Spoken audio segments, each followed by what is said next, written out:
Recibimos en su programa a Fernando Navarro García. Hola, Fernando. Muy buenas, Raquel, y resto de oyentes de Radio Sefarad.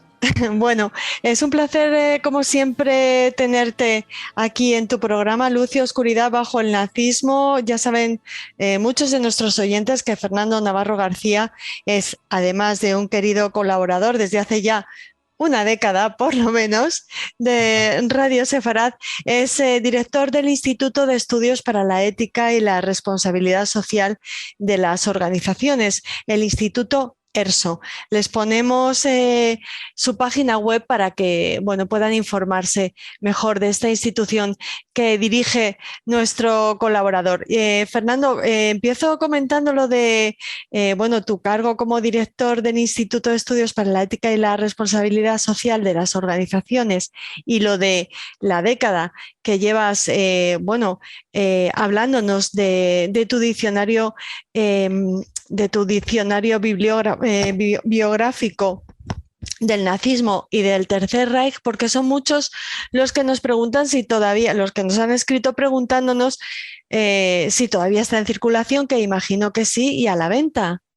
Sí, y todavía no me he encontrado con él en ningún mercadito de segunda mano, que tampoco pasaría nada, pero se puede encontrar. Sí, es un libro, bueno, no es porque sea el autor, pero es una edición muy cuidada, Sí. con tapa dura. Es un libro que además no envejece, porque aunque tenga 10 años, como realmente las biografías, las 600 biografías que incluye, y además bien desarrolladas, eran de personajes que cuando se escribió el diccionario ya habían fallecido hacía mucho tiempo, pues realmente prácticamente no hay novedades. Es verdad que para una próxima edición sí que habría alguna pequeña actualización que hacer, siempre encuentras cosas que te gusta añadir, pero vamos, que sigue plenamente vigente y efectivamente se sigue vendiendo. Es un libro de estos de venta de tracto lento, porque nunca será un bestseller. La gente no se compra diccionarios de 1000 páginas así como así, pero es luego como libro de referencia. Yo creo que cualquiera que tenga interés en el Tercer Reich, no solo en Alemania, porque en el diccionario, como bien sabes, hay personajes de todo el mundo. Está Henry Ford, por ejemplo, es uno de los personajes que hemos visto en nuestro programa, ¿no? Sí, como ejemplo de antisemita. De antisemita, idolatrado por Hitler, ¿no? O sea, Sí. que da para esto y para más. Bueno, dentro de las 600 entradas de las que nos habla Fernando de su diccionario está el personaje al que atendemos hoy, Félix Kersten. Es un personaje de luz en esta ocasión, Fernando. Afirmativo. Es un personaje de luz y es curioso porque teniendo en cuenta que Felix Kersten era el masajista personal, masajista terapéutico, de Himmler, que era uno de los peores criminales dentro del criminal nazismo, sorprende un poco, ¿no? Que como un personaje, como su masajista personal y su amigo íntimo, porque fue una relación muy personal, lo vamos a ver en los próximos minutos. ¿Cómo es posible que lo califiquemos de un personaje de luz? Bueno, pues vamos a verlo. Kersten nace en Estonia en 1898, se nacionalizó finlandés por razones profesionales, estudió en Helsinki, una rama que en aquel momento era bastante atípica de la medicina, quiromasaje, masaje con las manos. Todo esto hoy en día nos resulta muy familiar, porque todo lo son medicinas alternativas, sobre todo la influencia que nos ha venido de Oriente, ¿no? A partir de los años 60, 70 sobre todo, son prácticas muy habituales. El quiromasaje, la acupuntura, las medicinas homeopáticas, muy cuestionadas a veces, ¿no? por la medicina, digamos, más formal. Pero en los años 20, formarte como médico quiromasajista era bastante novedoso. O sea que en este aspecto hay que ponerle a Kersen una banderita de pionero. En 1921 obtiene el título de masajista científico. Y más tarde se especializa en técnicas tibetanas de masaje terapéutico con el doctor Ko. Vuelvo a lo mismo. Esto hoy en día estamos hartos de verlo, porque este tipo de técnicas, pues bueno, son Era un precursor. Era un precursor. En aquel Sí. momento, efectivamente, todo esto era bastante novedoso. Y lo vamos a ver con resultados muy, muy, muy eficaces. Porque Himmler, que fue su paciente principal, era un tipo que por razones psicológicas somatizaba un montón de dolencias que le iban directas al estómago. Le pasa a muchísima gente nerviosa, ¿eh? Quiero decir, la somatización del estrés, de la presión laboral, del nerviosismo, de ciertas patologías. Himmler, yo que las tenía todas. Del catálogo de patologías mentales, imagino que Hitler tenía la colección completa. Y eso evidentemente tenía un reflejo en su organismo y especialmente en su estómago. Desde a mediados de los años 20, Kersten se hace muy famoso, instala una clínica en Berlín y allí se hace muy famoso por su facultad de sanar con las manos las dolencias estomacales o físicas que pudiera tener su clientela. En un momento determinado, su fama se extiende por toda Alemania, desde la clínica de Berlín, y llega a oídos del Reichsführer Himmler. En diciembre de 1939, un mensajero de Himmler, un alto mando de las SS, se presenta en la clínica de Kersten y le pide que le acompañe a la sede central de las SS porque allí le recibe alguien que quiere conocerle. Bueno, evidentemente en 1939 las SS ya es un estado dentro del estado, como sabemos, y si un mando de las SS te pide que vayas con él a la oficina, tú no lo discutes, vas a la oficina central en Berlín.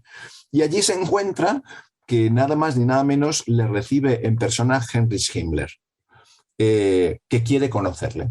Le han hablado muy bien de él y entonces le cuenta que tiene dolores fuertísimos estomacales. Lo que Himmler tiene es una úlcera estomacal que le produce unos calambres muy dolorosos, como latigazos muy dolorosos. No sentimos ninguna lástima por el Reichsführer Himmler.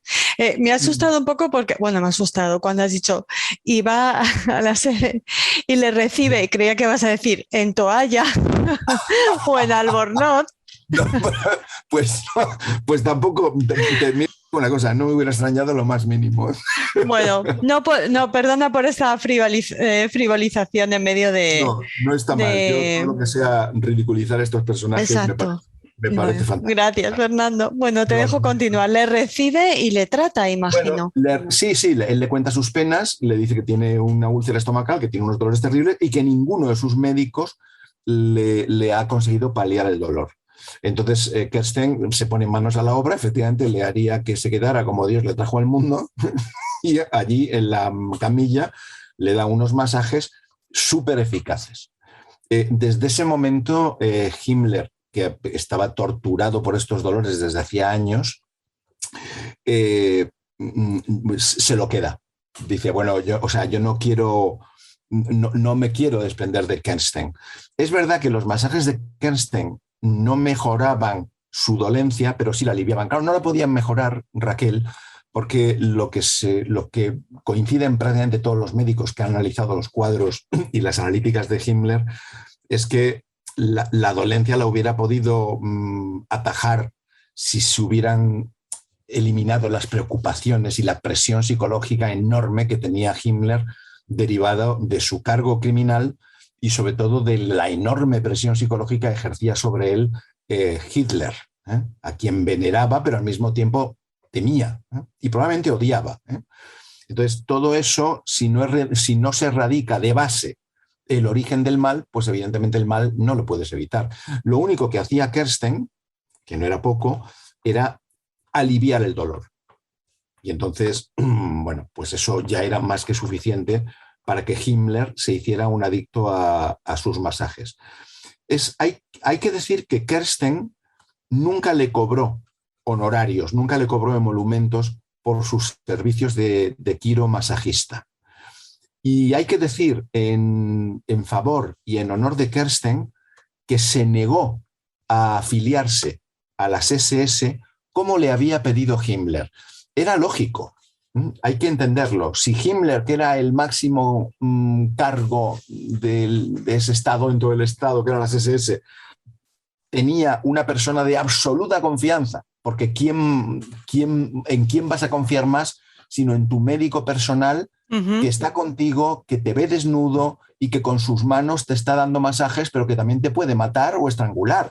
Sí. Entonces, ¿qué menos que pedirle como prueba de fidelidad, afíliate a las SS? Y además, siendo como era Himmler, en situaciones así le hubiera dado un cargo importante. Le hubiera nombrado capitán, coronel, porque, bueno, de alguna manera se regalaban. Wow. En función de fidelidades. Qué valiente negándose a afiliarse Pues, a las SS. Sí, a mí me sorprendió mucho cuando rastreas biografías de aquí y de allá para llegar a un mínimo común denominador, ¿no?, de datos, y me sorprendió mucho que efectivamente se negara a entrar en las SS, porque era lo normal. Quiero decir, además te lo está ofreciendo el hombre de quien depende tu vida. Quiero decir, estas personas, hoy estabas en gracia, pero mañana podías caer en desgracia. Esto pasa absolutamente en todos los sistemas totalitarios. Los sistemas totalitarios, el que hoy es ministro, mañana está ahorcado, colgado de un gancho. Pues por quítame allá esas pajas. El caso es que él se negó a entrar en las SS.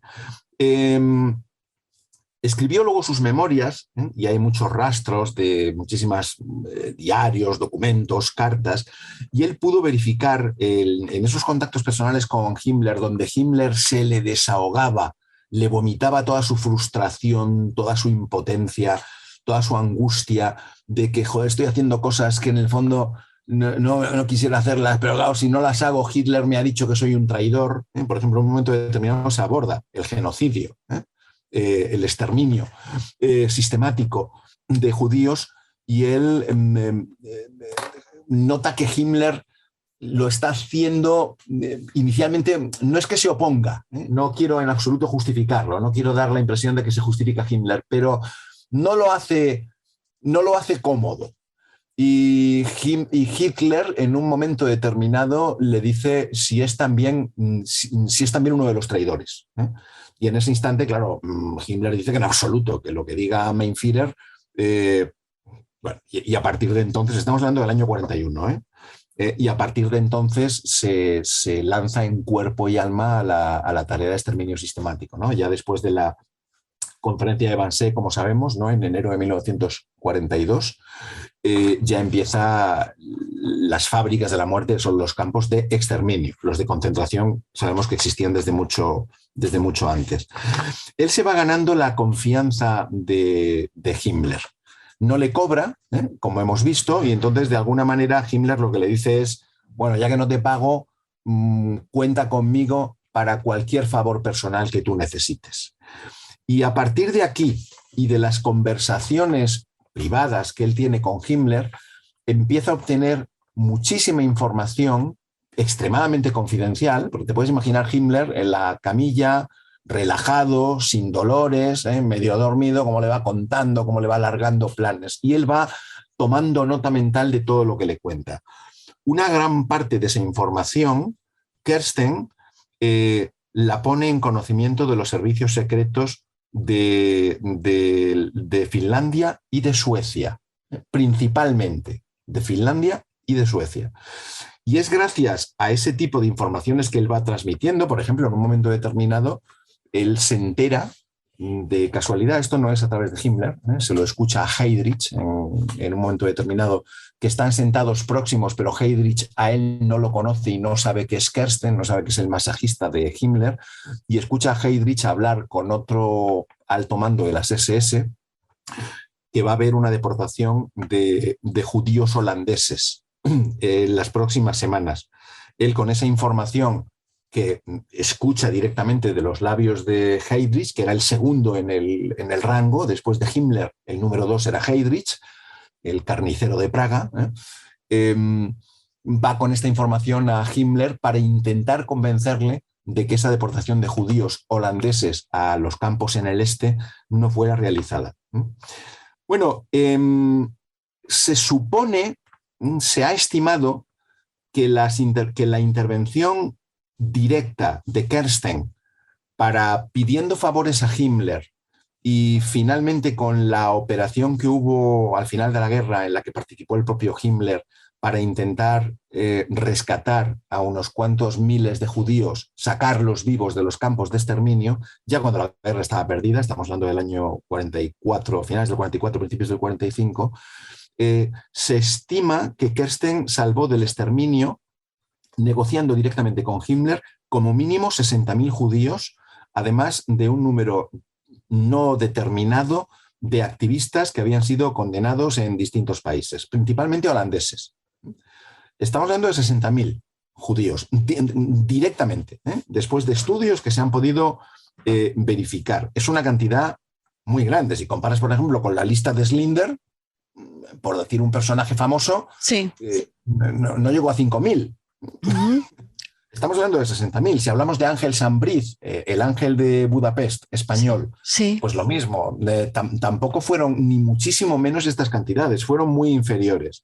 Y en cambio Kersten no se le conoce, no ha trascendido. Por eso yo creo que está bien que en nuestro programa de hoy reivindiquemos su figura también, porque además se jugó el pellejo. Totalmente. Y desde luego se lo jugó mucho más que Slinder y mucho más que Ángel Sambriz, porque esta gente, como mucho, se jugaba a su cargo, pero no la vida. Bueno,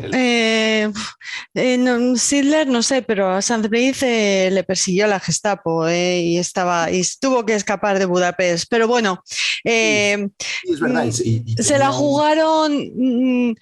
Bueno, la cercanía al monstruo, claro, aporta tiene un componente con el que con el que otros justos entre las naciones o otras personas que decidieron no mirar hacia otro lado no tenían que lidiar, ¿no? Uh-huh. Totalmente. Sí, y además, efectivamente, no digo esto, es una apostilla únicamente, pero no estoy diciendo esto en absoluto para entrar en unas Olimpiadas de ver. Por supuesto, Fer. No, porque es verdad que a veces en la manera que tenemos de hablar puede dar esa sensación y en absoluto. Yo creo que tiene. Mira, me rijo siempre por esta frase, ¿no?, tan conocida, ¿no?, que en la propia película de La lista de Slinder se recuerda, ¿no? Una sola vida, ¿no? Una sola vida. Quien salva una vida salva toda la humanidad. Sí. Pero bueno, si salvas 3.000 es maravilloso, si salvas 100 es maravilloso, si salvas uno es maravilloso. Pero es que Kersten fueron 60.000. Son 60.000 humanidades, ¿no? Es una cifra enorme. Y quería reivindicarlo especialmente hoy porque Kersten participa cuando al final de la guerra Himmler ya se da cuenta que la guerra está perdida, que Hitler ha perdido por completo lo que él tenía de lógica política. Hitler era un animal político, esto no hay que negarle esta capacidad. Pero al final de la guerra ya vive en un mundo paralelo y real. Eso se ve muy bien en la película El hundimiento, ¿no?, de los últimos días en el búnker. Cuando Himmler se da cuenta de que la guerra está perdida, pero que Hitler, su amo, de ninguna manera va a rendirse, él entonces, instigado por Kersten, por esa relación de confianza que tenían, Kersten lo que le viene a decir es: Himmler, ¿por qué no colaboramos y yo te ayudo? ¿Por qué no colaboramos con la Cruz Roja Internacional a través del conde Folke Bernadotte para intentar salvar cuantos más judíos podamos, sacar de los campos de exterminio, salvamos todas las vidas que podamos, y eso a ti te va de alguna manera a proteger para los juicios que va a haber con toda seguridad después de la guerra y donde se os va a acusar de criminales de guerra? Esto ya se sabe a finales de 1944 que va a pasar. Himmler firma entonces un curiosísimo contrato que se llama Contrato en Nombre de la Humanidad, que es de abril de 1945, agárrate, falta menos de un mes para que Alemania se rinda y unas semanas para que Hitler se suicide, en donde están intentando salvar a algunos judíos condenados para refugiarlos en Suecia y Alemania, utilizando, como decía, a la Cruz Roja Internacional, con Folke Bernadotte a la cabeza, de intermediario. Bien, las negociaciones no llegaron a buen puerto, porque ya en esas fechas lo único que se pedía de Himmler y del resto de jerarcas nazis es que se rindieran y se entregaran sin condiciones de ningún tipo. Cuando terminó la guerra, Folke Bernadotte, en Cruz Roja, ignoró por completo en sus memorias, en las numerosas conferencias que fue impartiendo, porque apareció como uno de los grandes salvadores de judíos, ¿no? Al final de la guerra, ignoró por completo y premeditadamente el papel que había tenido fundamental Kersten en estas negociaciones. Las negociaciones que tuvo Bernadotte con Himmler no las tuvo por casualidad, las tuvo instigadas, promovidas por Kersten. Y esto Bernadotte lo ignoró. De tal manera que la participación de Kersten en las negociaciones para salvar la vida de miles de judíos de Europa, en su momento fueron ignoradas, no aparecieron, porque el protagonista era otro, los protagonistas habían sido otros, los salvadores habían sido otros. Kersten no apareció por ningún sitio. ¿Qué ocurrió? Kersten aparecía como el médico personal, el confidente y el amigo de Himmler. O sea que al terminar la guerra, este hombre, aunque no fue, evidentemente no fue condenado ni fue acusado, porque no había razones para ello, pero el hecho de que hubiera estado en el entorno y en la proximidad de Himmler, pues lo hacía sospechoso. De alguna manera había estado cerca de la bestia, pues algo, a ver si se ha contagiado de algo, sin saber que había sido uno de los principales artífices para salvar miles de vidas de judíos y resistentes, no solo judíos, 60.000, pero hemos visto que había una cifra indeterminada de opositores al nazismo en diferentes países de Europa. En el año 49 hubo una comisión sueco-holandesa para abordar el caso de Kersten, porque él siempre trató de explicar cuál había sido su papel, y en esta comisión sueco-holandesa, que fue una investigación bastante larga de varios años, no solo declararon a Kersten totalmente inocente de cualquier vinculación con el nazismo, sino que además fue condecorado por el gobierno holandés. Recuerda el caso que te comentaba hace unos minutos, ¿no? de aquella información que escucha Heydrich, que va a haber una deportación de millones de holandeses. Bueno, lo condecora el gobierno holandés. En el año 53 se le otorga la ciudadanía sueca y continúa plácidamente ejerciendo su profesión de quiromasajista hasta que fallece el 16 de abril de 1960, pues habiendo escrito una biografía, habiéndose publicado algún libro de historia que aborda muy bien su relación con Hitler y todo su papel en la liberación de judíos de la muerte, y bueno, y de alguna manera siendo su figura algo más reivindicada, que estaba al final de la guerra. Un personaje interesante, muy valiente. Me imagino, bueno, nos quedamos con ganas, Fernando, de leer esa biografía para ver cómo él entendía a Himmler, ¿no? Sí, hay un libro muy bueno. Yo lo que pasa es que lo tengo en inglés, lo tengo aquí delante ahora. No, yo creo que lo cito en mi diccionario, supongo, porque me basé bastante en este libro para esta entrada. Sí, mira, las memorias publicadas suyas las tiene Plaza y Janés. Es una edición de 1961, están en español. Pero hay un libro que me parece mucho más interesante, porque yo la edición que tengo de Plaza y Janés es del 61, y es posible, en esta época hay censura. Entonces, casi todos los libros que en España se publican de nazismo durante la dictadura, te arriesgas, se publica muchísimo, pero hay muchísimos cortes.